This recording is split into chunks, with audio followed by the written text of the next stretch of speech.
Thanks for tuning in to the Drive On podcast, where we're focused on giving hope and strength to the entire military community. Whether you're a veteran, active duty, guard, reserve, or a family member, this podcast will share inspirational stories and resources that are useful to you. I'm your host, Scott DeLuzio, and now let's get on with the show. Everybody, welcome back to Drive On. I'm your host, Scott DeLuzio, and today my guest is retired Lieutenant Colonel Kathy Gallowitz, and she's an author and here to discuss cultivating civilian veteran champions. And we'll get more into that in just a minute. But before we do, Kathy, it's really a pleasure to have you here. Thank you for taking the time to join us. Well, thank you, Scott, for all your hard work. I said, what are you up to, like 340 episodes over the last 4 years, buddy? You got a mission. Thank you so much for including me in it.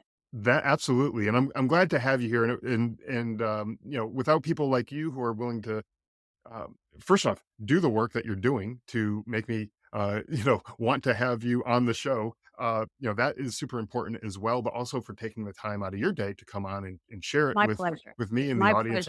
I appreciate that so much. I'm glad you have the technical know-how and the drive to do this because, we all have to work in areas of our strength, right? So I'm grateful for you too, buddy. And we need to push ourselves outside of that comfort zone sometimes too. Right. I tell people when I first started this show, I didn't have a clue how to do anything podcasting related. And I said, I don't care. I'm going to figure it out. And here I am 4.5 years later, and I'm still doing it. So obviously I figured something out. I love it. And you're interviewing a lot of my friends. I think one of my friends referred you to me. So yeah. I'm so happy to be here. Thank you so much. Yeah. And it's the military community is such a small world when you look at it. There's, everybody knows somebody, and then there's that cross connection, and, now we know each other, and then, there's going to be some other people who know you, who know me. And then there's just a ton of people, a ton of connections. And it's really a great source of information because there's so much inspiration out there and opportunities for providing people with hope who are sitting there maybe listening, feeling like they're all alone. They don't have anything going for them and all that kind of stuff. But that's couldn't be further from the truth. Well, your testimony and your choices is certainly a great example for all of us. I appreciate that. But I guess enough about that. Enough about me. Let's talk about you. This is, I think, what we're here for. Maybe for the listeners who aren't familiar with you, I gave you a little bit of information in the intro here, but could you tell us a little bit about yourself and your background? Sure. If I could, I'd just like to give a Cliff Note version of my life because it's really telling about, why I do what I do. So I grew up in a Navy family, an active duty Navy family, went to a French-speaking preschool and kindergarten in Paris, France. So French was an early language of mine. Graduated from high school in Keflavik, Iceland, moving in the middle of my junior year in college. Then went to junior year in high school. Sorry about that. And then went on to college at the University of Maryland in Munich. Before the age of 35, I'd lived in at least 20 different communities between my youth and then my joining the Air Force. Air Force nursing was my first choice career, even though my dad was in the Navy. I had a great opportunity in the Air Force, and Dad was, of course, supportive. He didn't care what service it was. Sure. And so I was on active duty for 6 years, have a total of 29 years of Air Force experience. The lion's share of my career was in the Ohio Air National Guard. So I went from being a nurse to being a public affairs officer. And the crowning achievement of my career was to build a statewide outreach program to educate and engage civilians in support of troops and their families. Scott, this was really important after 9/11 because, as you know, and our listening audience knows, that the reserve component was deploying like no time in our nation's history. And when 80%, I was in the Guard, when 80% of our workforce was part-time military, that meant that these citizen soldiers, citizen warriors, had either a full-time civilian job that paid their bills and where they got most of their support from, and or they were in college getting a college degree. So the needs of our people drastically went up. And, frankly, employers, were part of the national security team like they hadn't been heretofore. Right. So it was really important to keep civilians on our team, particularly employers. And so eventually we reached out from employers to lawyers and doctors and leaders of diverse communities, educators, and clergy to help them understand the needs of military veterans and to engage in ways that improve quality of life, workforce, or community. And that's what my book is all about. Beyond Thank You for Your Service, the Veteran Champion Handbook for Civilians. It's available on Amazon and it showcases mostly Ohioans, about 20 different civilian veteran champions, chock full of practical strategies from no matter where you sit in society, whether you're a neighbor or maybe you're a Supreme Court justice, some small or big actions you can take to really make the lives of military connected people better in ways that also makes the lives of civilians better as well. So that's a pretty good overview. Well, last piece is you'll like this part. My first husband was Air Force. My second husband, Ed, was a career active duty soldier who has 4 combat tours. We lived in Ohio when we met, and now we live in Arizona. Frankly, came here because the sunshine. Ed's 100% combat disabled, veteran, service connected. Lots of aches and pains and stuff, and the sunshine just really makes him feel better. I love the sunshine, not the heat like he does, but I like the mountains and the incredibly veteran friendly ecosystem of this state. It National security experts are warning our aging power grid is more vulnerable than ever. January marked the 3rd time a power station in North Carolina was damaged by gunfire recently. Authorities are saying the attack raises a new level of threat. Authorities are now checking our grid for vulnerabilities, and they've identified 9 key substations. If these substations are attacked, power could be knocked out from coast to coast for up to 18 months. Imagine a blackout lasting not days but weeks or months. Your life would be frozen in time right at the moment the power fails. Lights all over the country would go out, throwing people into total darkness. That's why having your own solar power is more important than ever. With the Patriot Power Generator, you get a solar generator that doesn't install into your house. Because it's portable, you can take it with you and even use it inside. But it's powerful enough for your phones, your medical devices, or even your fridge. And right now you can go to 4patriots.com and use the code DRIVEON to get 10% off your first purchase on anything in the store, including the Patriot Power Generator.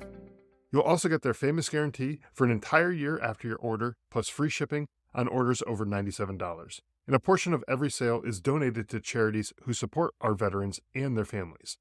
So just go to 4patriots.com and use the code DRIVEON to get 10% off. That's 4patriots.com. Use code DRIVEON to get yours today. It is incredibly veteran friendly out here in Arizona. The thing, though, I think that is important to point out is just the change in mindset amongst the civilian population from, let's say, that maybe Vietnam era through to what we're seeing now. Um, Completely night and day. The support for veterans back then was virtually non-existent. The services that were available and nonprofits that were available were few and far between. And what we have available today is just so much better. But I really do think it's because of people like you who have gone out and done the work to educate people about like what it is that the people are doing when they're serving. They're not just going off into the woods and going on a camping trip, when they're going out training, especially the National Guard and reservists who have those full-time jobs like you were talking about. They're not just going out on a camping trip with their buddies, going fishing and hunting and, all those types of things. They're going out and they're actually training so that they can do their job when the time comes. And myself, I was also a National Guard soldier as well. We did that type of work too, and then we deployed to Afghanistan. We utilized the skills that we learned while we were out there in Afghanistan. Without all of that training, we would have been in a lot worse situation. So having that support of the employers and the community to be able to afford us the opportunity to not only have that full-time job, but also getting into the training and everything else that we need to do in order to be prepared for these types of deployments and God forbid something happens at home, being able to be ready at a moment's notice is super important. And people like you who kind of help raise that awareness is, really, I think, what helped to drive uh, that awareness amongst the civilian population, right? Well, thank you. And frankly, I think it's exceptionally important that this work be done for a couple reasons. Number one, the cultural differences are great between serving in the military and civilian life. That's right. Yeah. The cultural the differences are great. And number two, we don't really have an agency or an organization whose goal is to educate our citizens about those differences in culture and how maybe to what they can do, as simple as being a good listener, Mhm. upwards into how to build an inclusive workforce Yeah. for your veteran community. Whose job is it, Scott, to do that? And the Right. answer is, I don't know, right? Well, it's one of these things where Yeah, everybody's yeah, pointing at somebody else and say, yeah. "Oh, it's HR's job, or it's this Well, person's job, it's well, somebody's job," right? and from a macro level, right? The two biggest advocate organizations that we have are the Department of Defense and the VA. Mhm. And my position is the Department of Defense has their hands full dealing with national security.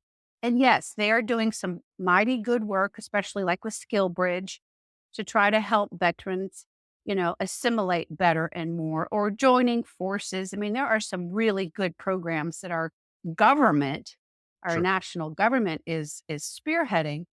Um, but there's just at the local level and on an ongoing basis, who really educates, anticipates, reinforces, supports, and really harnesses what our citizens bring to the table to help our military connected, primarily our service members, but also their families. Mhm. And through my experience cultivating, creating civilian veteran champions from scratch, people who had no exposure to military service, people who have never served, and that's where the biggest opportunity is, right? My experience is that it's incredibly fulfilling for them Mhm. to do meaningful, substantive things for people who do serve. Recently, someone said to me like this, well, it's like they're serving too. Because like, as you know, Scott, 3 out of 10 Americans are even eligible to serve in the military, Right. right? So most of our citizenry is not.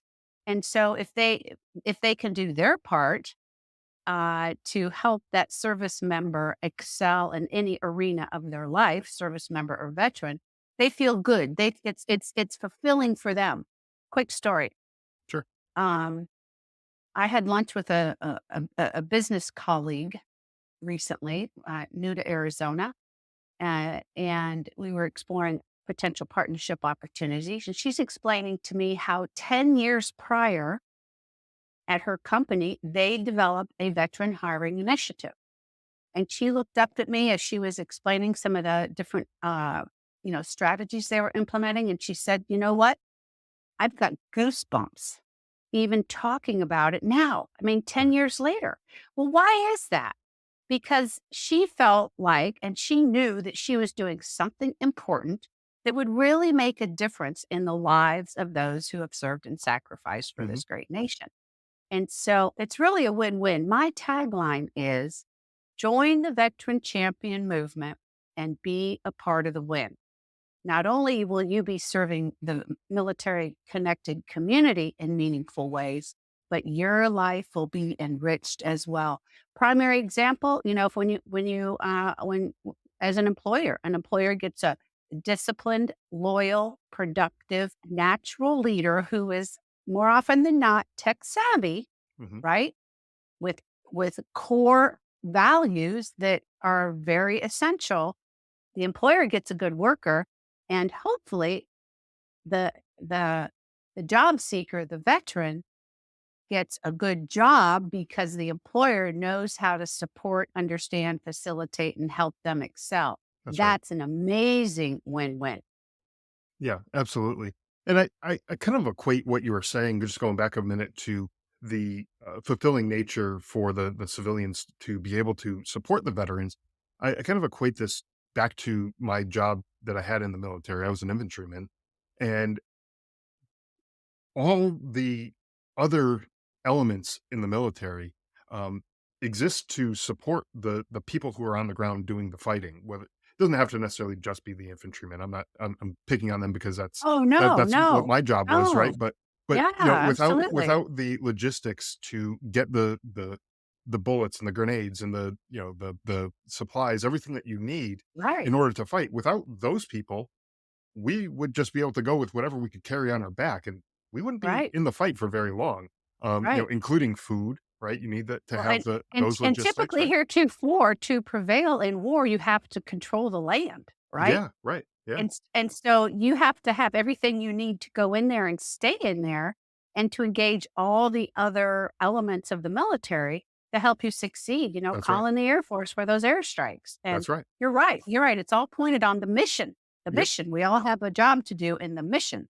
And if you have a soldier or airman, sailor, whoever going overseas, and they are worried about what's going on at home because their job is maybe in jeopardy when they get back home, they're Right. all these things are going on.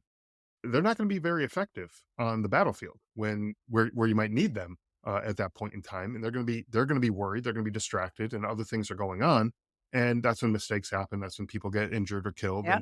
and Yeah. so having these people um, understand what it is that these service members are going through.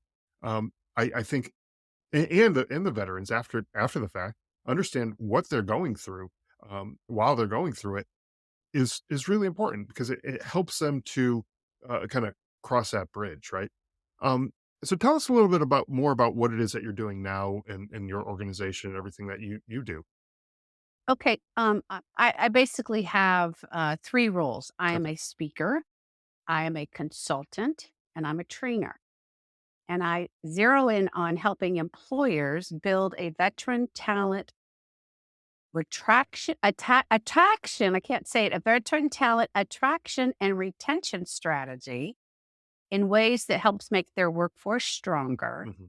And then building military ministries inside congregations by equipping volunteers to do that work. And Okay. so I can speak on anything veteran hiring related, veteran champion, what is a veteran champion generally, and or the key role of the faith community in helping our military connected people fully reintegrate and reach their potential. Yeah, I think I'd love to chat about all of those. Let's start with the hiring side of things. Um, getting the veterans into the jobs, helping the employers understand the benefits of having the veterans in the jobs, and we'll take it from there. Okay. So again, the value of veteran talent is very well known. I believe veteran unemployment is consistently lower than civilian unemployment. Employers are hiring veterans in record numbers. There's all kinds of creative coalitions and nonprofit organizations that support it, and new government programs that are really focusing in on hiring veterans. And, I think most of these opportunities typically land towards the larger companies because they have more resources, they may Right. have more bandwidth. And yet, having a veteran at your place of employment certainly benefits you no matter what size of company that you had. And I Sure. contend that oftentimes veterans get lost in big corporations and are ideally suited to work in medium to small companies. And I believe really that manufacturing is an ideal setting, construction, I'm excited about working with manufacturing companies because we're in our country, we're having a renaissance in manufacturing, Hmm. particularly robust here in the valley in the greater Phoenix area. And because veterans have operational discipline and know how to lead teams That's right. and, upskill easily because we're so used to just being trained, trained, trained, and trained some more, and we're flexible and adaptable. I just think, working in manufacturing is great. And so research shows that you can generate cost savings by hiring veterans because they'll stay longer if they're on the right job, right? Mhm. They love to contribute. And so what I do is help employers understand where to find veterans, how to interview them, how to use military skills translators to prepare for that interview, how to onboard them, how to connect them through veteran employee resource groups or some other type of committee like that that harnesses their energy and engages them in the problem solving, right? Yep. And then ultimately, ideally for an employer is to get that current veteran hire out in the community, talking about the great place that they have to work and encouraging their colleagues or comrades to come join them. And so that's kind of the ideal A to Z approach. Mhm. Um, and and employers really stand to benefit from that, as does the veteran worker. If I mean that's where the win-win really happens. Right, and I think you touched on something earlier, but I think you said the smaller to medium-sized businesses typically are better suited, and, before you even mentioned that, I was sort of thinking that same mindset because some of these bigger corporations with tens of thousands of people, you well, yes, sure, the military, each military branch has tens of thousands of people, even more. They have lots and lots of people, and you may feel like one small piece in the big picture. But a lot of times you get lost in the shuffle with that, and you may feel like you're just getting lost. Whereas a smaller to medium sized business, you tend to feel more like you have a bigger impact on the day to day Right. of what's going on, right? Not Well, to say so that you can't have a big impact on a bigger company, but it just feels like for per person, let's just say, you sure. tend to have a bigger impact, right? Well, and the baseline, the foundation is that research says that 55% of Iraq and Afghanistan veterans feel disconnected from mainstream America. Sure. Why? Because the culture is so different. Yeah. Okay. And so if you already feel disconnected and you go into a big organization of 10,000, well, you may have been in a division. Okay. But if you're in an Army division, you have a small group in your company and someone who's looking out for you. And there's just these structures in place that don't allow you to get lost so that Hmm. the command and the control is clear, how you advance in you have an opportunity to build relationships with people that are like you. Yep. And so you feel a sense of brotherhood almost immediately, right? You've been through the same basic training.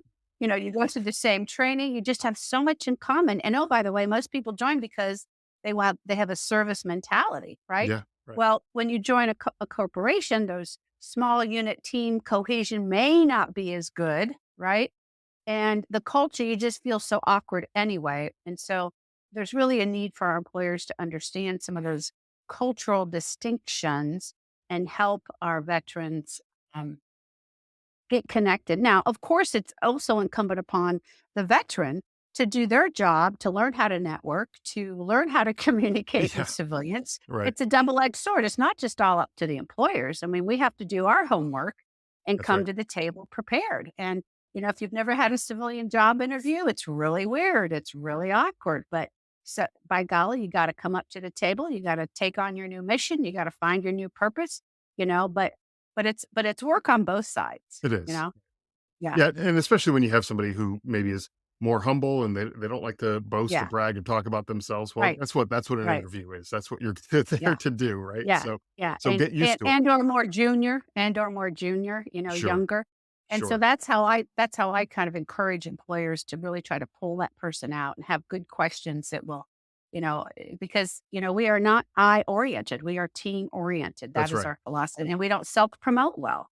Right. Yeah, I mean, because exactly to your point, because a lot of the stuff in the military is done as a team, and you are looking out for other people. You're the person to your left and to your right, and you're Yeah. looking to help Yeah. those people out.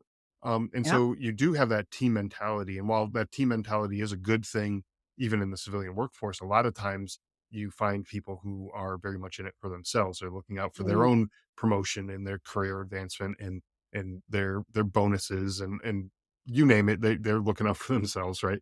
And you can't blame them really, you have to take care of yourself, too, um, but it's a night and day difference sometimes when you're looking from goes on in the military to what goes on in civilian world, and it's a difficult transition, I think, to make that leap. But Absolutely. having the support there, um, to not only succeed in the interviews and get your foot in the door, right? But also having that support where the employers now are aware of the differences and aware of what it is that goes on with the veterans, what's going through their mind, right? And so you can Right. kind of maybe make a little more sense over what's going on when someone is maybe acting a little bit Right. outside of the normal of what maybe Right. everybody else is. Okay, well, Yeah. why is that? Maybe it What I doesn't make like to say, sense. Scott, is, come on, maybe you can meet them at least halfway, Sure. maybe a little bit more, I mean, but this is really no different from um, any sort of multicultural or cultural group. I mean, like I don't really understand some of the distinctions of maybe the African American culture or the Asian culture. Yeah. I mean, understanding difference is really important for us as people, Mhm. as Americans, okay? And going outside our comfort zone, like you said earlier, Yeah. and being authentic to try to understand before you seek to understand before being understood, right? Sure. As Yeah. that old saying that is just so relevant and so prevalent, but not just applicable to military veterans. It's certainly applicable to all different cultures, and That's right. the right thing to do.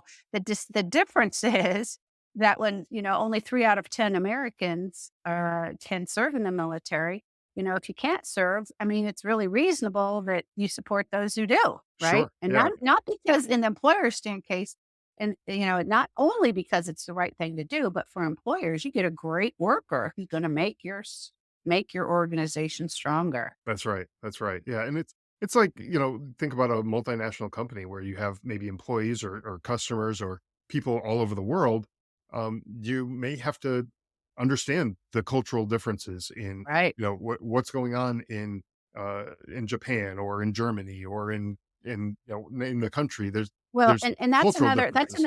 that's another benefit for hiring military people. We are global That's true. citizens. We That's are true. global citizens, and we're used to working with all different kinds of ethnicities and Yeah. cultural backgrounds, and it makes it a very rich experience. It does, right. But, you know, I think to your point, we can kind of think of the veteran community as sort of just one more of those cultures that you have to be aware of, right? And that that you can work with them just the same way you can work with somebody from another country. And it's Yeah. really not too much different than that. The benefit is they're here in this country and they have a lot of the same shared values. But it's just there's some nuances, some differences there. Um, you also mentioned the military ministry program, as well. Um, talk about that and tell us about how uh, these places of worship can create these military ministries and the impact that they're having on these veterans.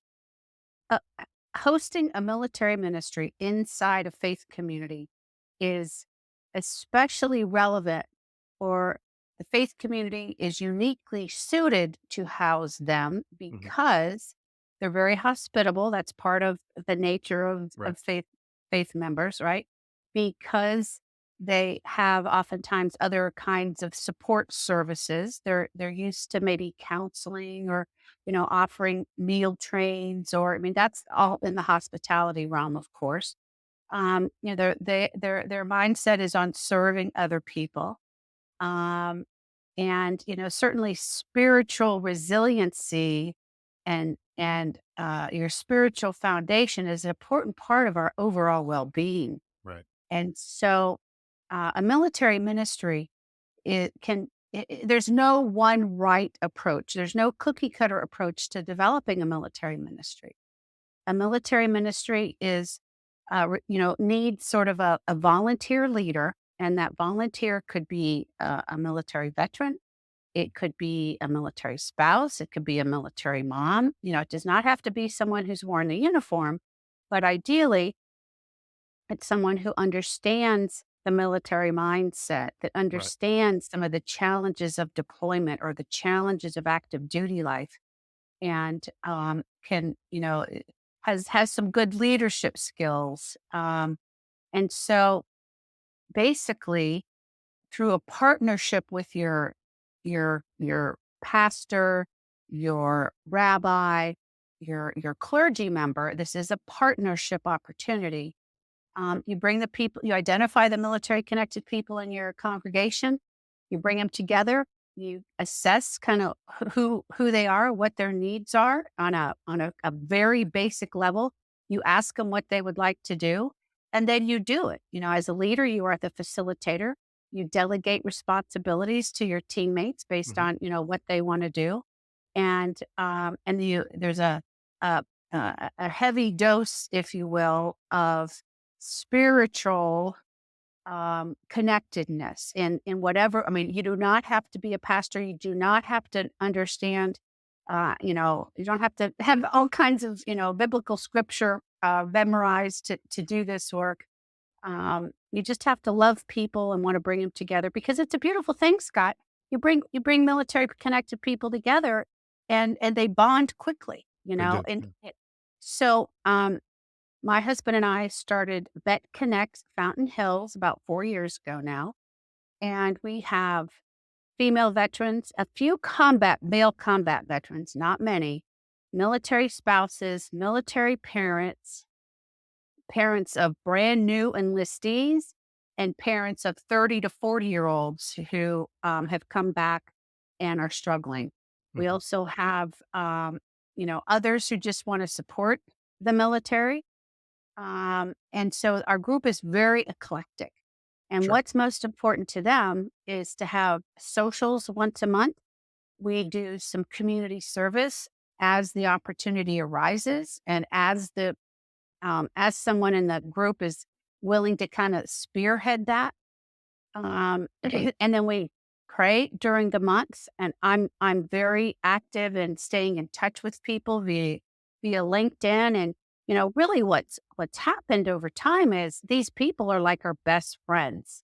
They're our social group, and so for everyone that fosters a sense of belonging, inclusion, and, we do the best we can to be there for one another. You're not there to fix people's problems, okay?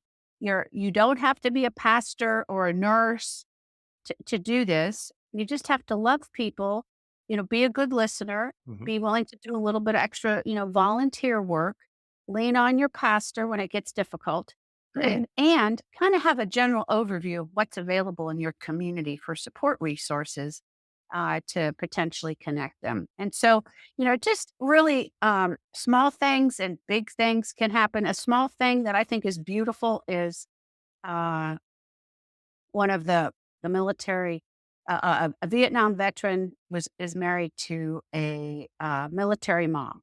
Okay. Okay, and they were new in the community, and her parents had just moved in with her, and they were having a 70th wedding anniversary party. Okay. So she invited members of Vet Connect, and that's her community. The Vet Mhm. Connect is her community. So we all came and celebrated a 70th wedding anniversary. I mean, that's a beautiful thing. Sure. That's a small thing, but I mean, that just really touched my heart, right? And then most recently, one of our military spouses is struggling with substance abuse addiction, and she didn't have a place to live. And so one of the other members in our group had created an opportunity for the woman who didn't have a place to live to come move into one of her homes. Oh, Okay. I mean, that is very substantive. There's also other substantive things that happen, but in the time of interest, in interest of time, we probably don't have time to talk about it all. But those are some of the ways that you can be helpful. Uh, just providing that connection, being a support resource, and then doing what you can practically to support each other is really helpful. yeah, and it's really goes back to the camaraderie that we all experienced while we were in the military. Get that same sense of camaraderie when you come together as a group with shared backgrounds, shared beliefs, Exactly. and things like that. You all come together, and these places of worship, no matter where they are, it doesn't matter the religion per se, but um, they're they already are set up for stuff like this. Right. There's women's groups, there's men's groups, there's children's groups, there's groups upon groups upon groups. They have all sorts of different groups, and so they're familiar with the concept of getting a group of people together, whether it's whatever the demographic is, you're getting those people together, um, and they bond together. Whether it's a small group of 4 or 5 people, or it's a larger group of 20, 30 plus people. Those people get together and they get that camaraderie, and you start to get to know these people. You start to care about these people's problems, like what's going on, or even celebrating Exactly. the positive things, like a wedding anniversary, like Exactly. you said. Exactly. Celebrating and helping each other. Um, as you're talking about it, I was thinking, like, just the way that you interact with people in the military, when you were in the military, is very similar, and so it gets you back into that. And I think not only does that help on a faith based level, whatever your faith happens to be, but it has to bring you back on a an emotional level too, knowing that there's this group of people who actually care, and there's those people there that I'm getting out of bed for, to go be with Yep. these people, and in actually leaving the house and going and supporting these Well, people and helping and them, I think right? it's particularly relevant to when you're new to a community. Sure. I found that a lot of our members had just moved to Arizona within the last couple of years, and so it becomes your friend group, and it's really important again when 55% of Iraq and Afghanistan veterans feel disconnected from mainstream America. Yeah. When our Vietnam veterans continue to struggle with some of their trauma and wounds from the way they were treated when they came home. When we've got caregivers all around us who are caring for wounded warriors. When women veterans tend to feel invisible, you know? Any way that you can give people a voice, give people connectivity and bring in the incredible strength of spirituality to help people heal, to help people grow, to give them resiliency. I mean, it's just in its simplicity, it's magical. Hmm. It's magical. And helping people come to the Lord and, remember that the Lord, loves you and wants you to be there, seek him. And, Yeah. I mean, there's just so many powerful ways that you can support people without having the responsibility of fixing them. That's not what this is about. It just takes a little bit of time, takes a lot of desire and love of other people to do your best you can to be there for them. Yeah, and I to the point that you made about, uh, like, especially if you're new to an area, the military is not uh, unfamiliar with moving from one place to another, and so very frequently people are moving to one location, then they got to move to another, and a lot of times they go to those places, they don't know anybody there, and getting involved in a group like this right off the bat, now you instantly have however many people are involved in that group, you have that many people who now you can talk to, and you get to know these people, you get to know their families and their children and other things like that, and you start to just find your people, if you will, Exactly. I and like the way build you your say network that. that way. Right. Yeah, yeah. Yeah. Well, and before I forget, the first Sunday of every month, I offer a coaching call for someone who has any interest whatsoever in starting one of these inside their congregation. I'll come alongside you and encourage you and give you answer your questions, give you some tips, give you some tricks, educate you about veteran community resources, no matter where you happen to live.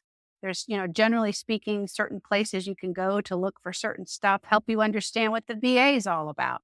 I mean, I certainly don't have all the answers, but I have a great background and Mhm. have been involved in building military ministries for at least 10 years while I was in Ohio and have studied, I've studied the military culture differences and know a lot about, the veteran community resources in the VA. So I invite anybody who out there who's interested. My email is Kathy with a K and a Y at vanguardveteran.com. It's singular, Kathy at vanguardveteran.com. Or you can look for Military Ministries Matter. Military Ministries Matter is the name of the monthly coaching call, and you can find it on Eventbrite. Okay. So that is open to all comers for if you have any interest or are curious about starting a military ministry, I encourage you to get involved and find out more. Well, that's excellent. I was actually that was going to be my next question is where can people go to get in touch and find out more about what it is that you do? But I will have those links in the show notes for the listeners who are interested in learning more about that. And I'm sure there's information about your, the civilian veteran champions as well on your website. Is that correct? Yes, and I will send you a couple links so that that'll make it real easy for your listeners to Perfect, and I will get the definitely have information. all of those links available for the listeners in the show Thank notes, you. so take a look at that, click through those links, get the information that you need, that you're looking for, get involved in groups, if there's no group available where you happen uh, to worship, maybe you're the person who's gonna start this Well, yourself, right? and you know what? We heal the most when we serve others. That's right. When we put ourselves out there and take the risk, maybe get outside your comfort zone. It's amazing how much returns back to you when you take that step. In a startling description, the UN food chief warned the world with the words knocking on famine's door. He called what we're facing a perfect storm of a perfect storm.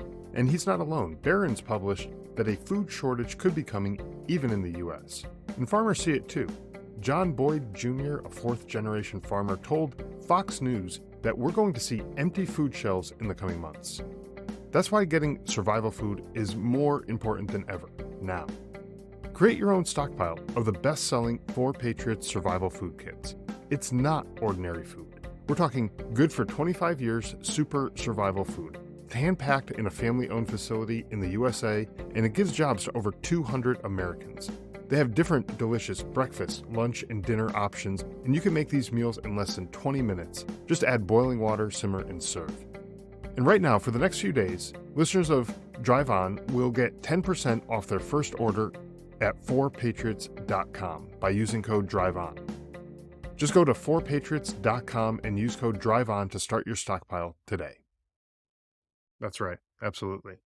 Um, well, before we wrap this episode up, I like to end each episode with a little bit of humor. And I have a segment, especially when I have another veteran on the show, that I like to call Is It Service Connected? And it's essentially for the listeners who are not familiar with this segment, it's sort of like America's Funniest Home Videos, military edition.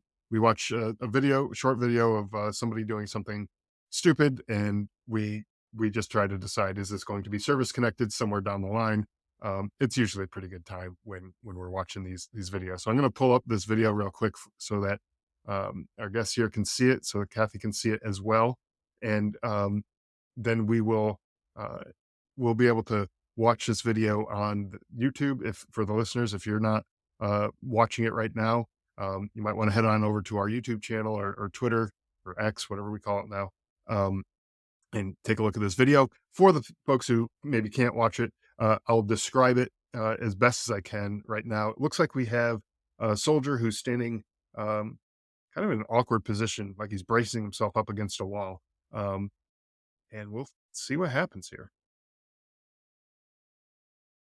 Okay, so he's just standing here. He's making some hand motions. Not exactly sure what he's doing. Um, and then someone comes plowing through the wall, like the Kool-Aid Man.